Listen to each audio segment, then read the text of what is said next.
Hi, I'm Sam Roberts from Roberts Geospatial. In the three previous videos in this series, um, we did some work with LiDAR data. So I used MapInfo Pro to create surfaces for the ground and surfaces for bathymetry. And then I did some tree canopy analysis and created rasters for the tree canopy height, tree canopy density, and tree canopy coverage. So that was all in MapInfo Pro, and in this video we're going to use my new software, ProRaster, to take a look at that data. So I have ProRaster open here. So let's just recreate our terrain and bathymetry algorithm that I looked at before. So I'm going to create a new lookup table algorithm. Go to the color component, choose my raster source, which I've already set up. So I need the Central Coast DTM and DBM. These are the two rasters combined into a single raster source. So choose that.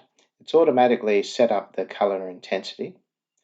Now I need to change the color modulation because I have a special color table which acts as both a data map and as a color source. So I'll select that, and that was Atlas Intertidal. And I need to select that here also for my map. And then we have our raster. So we have a nice brown-green color scheme for the land, and then offshore we have a blue color scheme, gradations of blue. Okay, so that's the area that we're looking at on the Central Coast in New South Wales.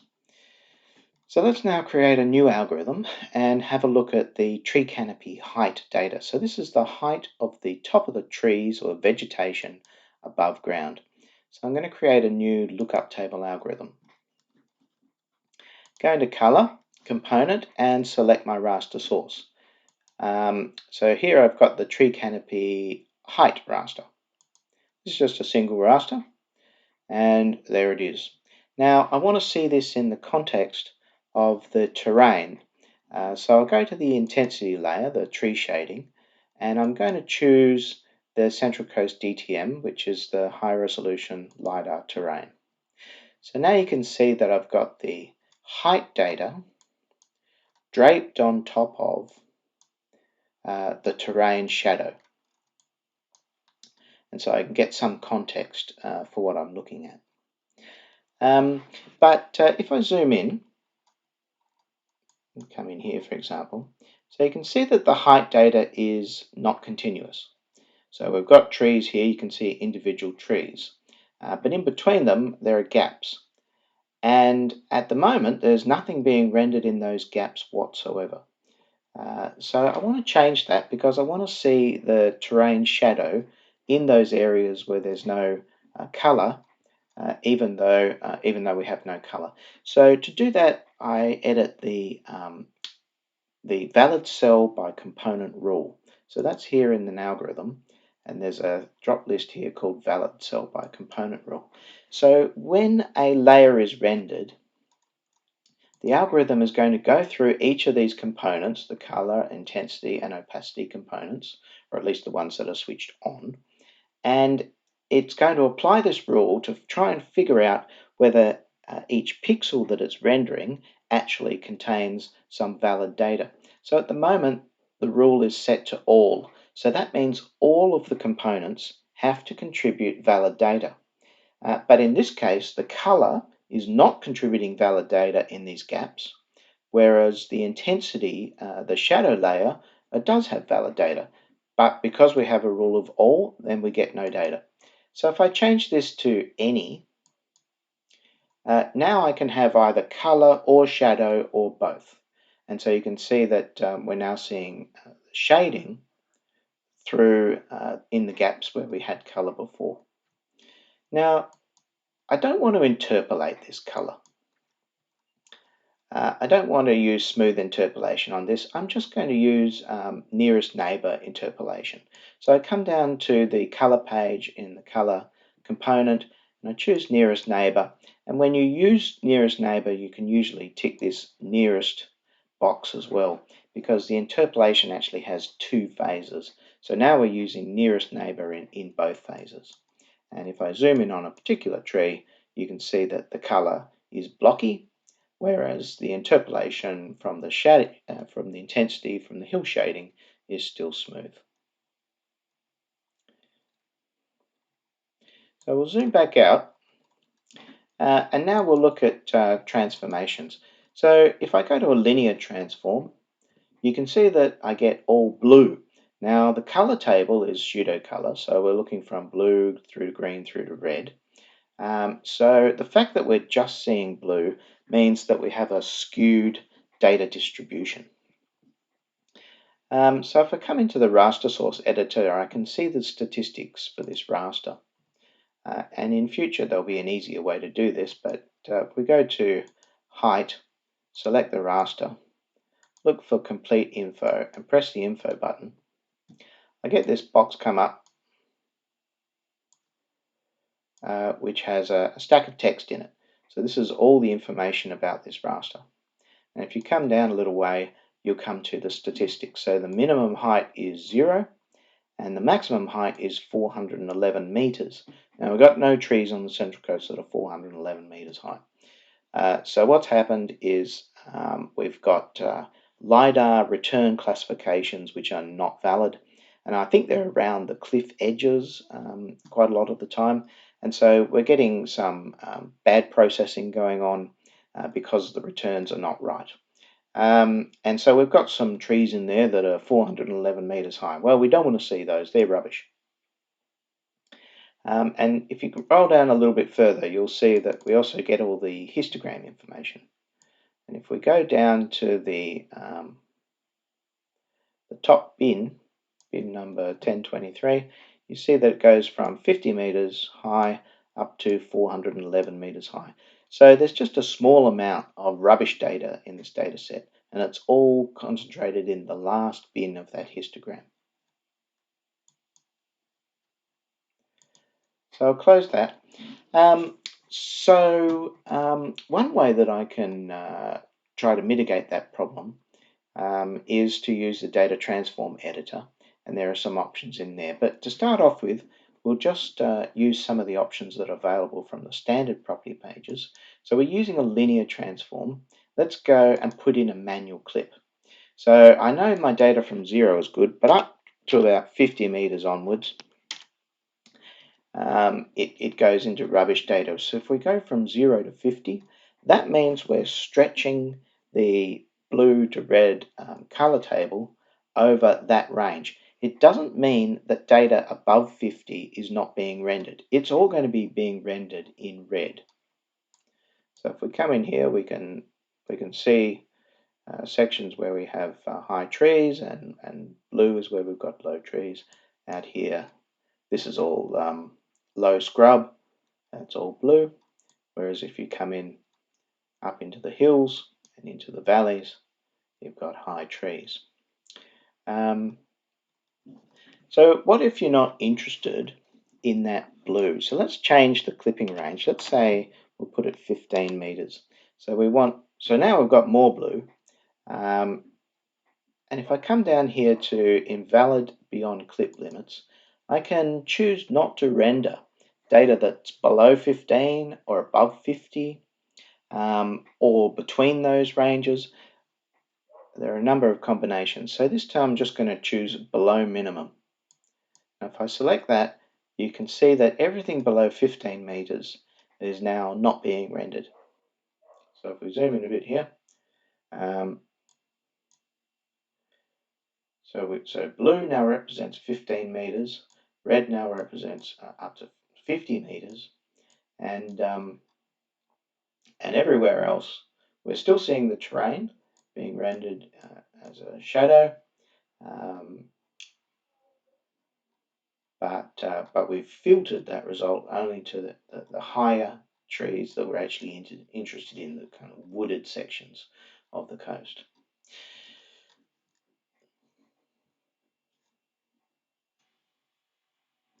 So let's go looking for the highest trees on the Central Coast. I'm just going to use this clipping mechanism. So if we clip everything out, say up to about 45 meters. So if I change the clip to below maximum, so that's below 45 meters, I might just bring down the terrain brightness a little bit, get rid of that highlight, knock back the scale so that it's a bit easier to see the little red blotches, which are going to be trees that are above 45 meters.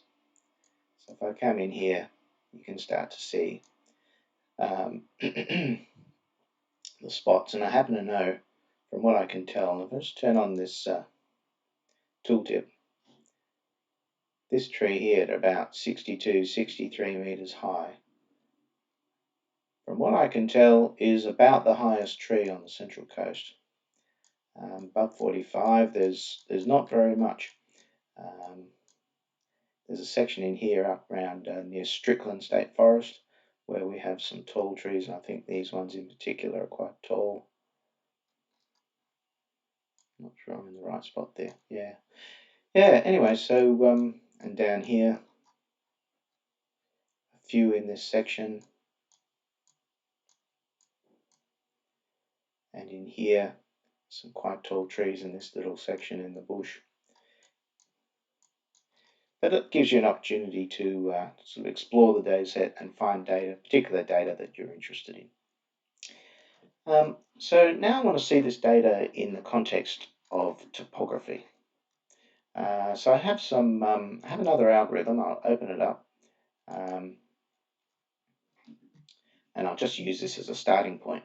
So this algorithm has an image layer. So an image layer has image, intensity, and opacity components, and the image is like a picture, right? So it's not a red, green, blue lookup table generated layer. It's just some kind of image, like a JPEG or something. These ones are PNG files. So this is New South Wales. The algorithm itself displays about 600 images. Each one is a topographic map that's been warped on the fly, mostly using projective transforms. So you can see there's kind of a grid here. That's the edges of the maps. So we've got about 600 rasters being rendered on the fly, and the shadow layer, the intensity layer, is coming from a global DTM. So that's all good. So let's go in firstly and change the DTM to our own DTM, the one that we've been using, the high resolution one. So here we have it here. So now we're only, now we're only seeing a small part of that raster data set, but you can see that we've got topographic maps now overlaid on the DTM. Now we probably just need to bring up that shadow scale a little bit, bring that back up to say 50, so we can just see that a little bit better. Now I want to look at my tree height in the context of this raster. So let's go in and add a lookup table layer, and I'll go through the steps that I went before. So we'll add the height raster, and I'm going to use some nearest neighbor interpolation on that. We can keep our DTM raster, and we'll just turn that highlight off so we're getting the same as the underlying layer.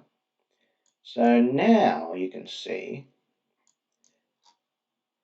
that I've got so my height raster is almost completely obscuring. In fact, what I should do is probably turn that intensity layer off. My height raster is almost completely obscuring my topography raster. You can just see a little bit shining through here and there. So what we probably want to do is Well, firstly, we could do our clipping thing. So if we go into clipping, we use a linear transform with some manual clip, and we'll go from say 15 up to 45 meters, and then we'll clip out the minimum. Okay, so now we can see the topographic layer underneath the height layer. But our height data is still completely blowing away the topographic layer underneath where it exists. So what we can do is use transparency. So I'll go up to the algorithm, and on the color page for the algorithm there's a blending rule. So we need to turn this to blend in order to enable transparency. You can see that there's a number of different modes there. Light table and blend are the ones we're interested in now. And now I can come down to my tree layer, my tree height layer, and you can see on the color page for the layer I have an opacity setting. So let's just change that to say 80 instead of 255. So these are RGB style values. They range from 0 to 255. So now you can see that my trees have become transparent, and I can see the topography underneath. So here's some dense housing, for example. Here's the roads. Here are some other isolated houses, and here's red high trees. So that's one way to do it. The other way to do it is to use opacity modulation. So you can see in my lookup table layer here, I have an opacity channel. So I can turn that on and then modulate each pixel by opacity. So let's come back up to the lookup table and change this back to normal, which is 255. Come into my opacity component. I need to choose my raster source, so I'll just use height. And I need to choose a data transform, so we'll just use a linear transform to start off with. Perhaps with this, well, just linear with a manual clip, 0 to say 50. And we'll turn off our interpolation again, and then just have to zoom in. So now I've got a variable level of opacity. So I'm displaying everything from, let's just go back onto our color layer. Let's bring this back down to 0. So now we've got blue through to red going 0 to 45. We turn off that clipping because we don't need that. And in our opacity, well, let's change this to 45, it's the same. You can see that we're not actually seeing very much blue. So if we go out, where are we? Out here. You can see that the blue continuously disappears until it's almost completely transparent, whereas the greens and the reds are still present, and the redder it gets, the more opaque the pixels become. So now we've got a variable opacity where we're highlighting the high trees that we're interested in, but we're not getting rid of all the other data. We're just blending it out progressively as it becomes less interesting to us. So with a visualization like this, we can start to look at things like, for example, fire risk. So maybe if we zoom in here. So in Australia, when we have a bad fire day, you'll tend to have winds blowing from the northwest, so coming from this corner, and where you have high trees going uphill with no windbreak in front of those trees, then you've got a high fire danger situation, and any infrastructure that's at the top of that hill is going to be in big trouble. And of course, with high trees, you can get a crown fire, and that's the worst kind of fire, where the fire jumps from the ground up into the canopy of the trees, into the crowns, and then spreads from crown to crown explosively in the gum trees that we have in Australia. And then you just get a conflagration. So in here you can see, for example, we have a hill. There's nothing in front of it, nothing stopping that wind. So that northwest wind is going to come in, blow up this hill. There are high trees. It's likely to be a crown fire. And up here are the houses that are going to be at significant risk. And in this particular spot here, there's dense housing or suburban style housing. And so there's quite a lot of houses just in here, and they're certainly at significant risk. Up here, these houses here are at significant risk from the high trees. On this slope, there's a hill here. The fire is going to race up this hill and attack those houses. Further along this road, there's a section through here where there's a number of properties, and an increasing number of properties. There are new houses being built along here, and all this land is being subdivided. But you can see that there's this section of very high trees. This is a steep slope, and once again we have a situation where these houses would be at significant risk from a crown fire if one was to occur in that area. Although in general on the Central Coast, the high trees tend to be on the tops of the reserves, and the houses are all around the bottom. So for example, at Kincumber Mountain, you have houses all around the base of the mountain, and then you've got the high trees on the mountain leading up to the plateau, but there's no infrastructure up here on the mountain. So a lot of the Central Coast is kind of protected in that way by the planning, the good decisions that planners made probably 50 or more years ago. Anyway, so I hope you find that interesting. Gives you a bit of a demonstration of some of the things that you can do with ProRaster, multiple layers, some of the transformations that you can apply, clipping options, transparency modulation, and we've had a brief insight into some of the more complicated rules like the valid cell by component rule, which allows you to deal with more complicated situations. I guess I'll just make one other point, and that is we haven't looked at the tree canopy density information or the tree canopy coverage information. But one thing that we could do, for example, is we could come into our opacity layer, and at the moment we're modulating opacity by height. But let's say we modulated it by density. So we could choose the density raster here instead.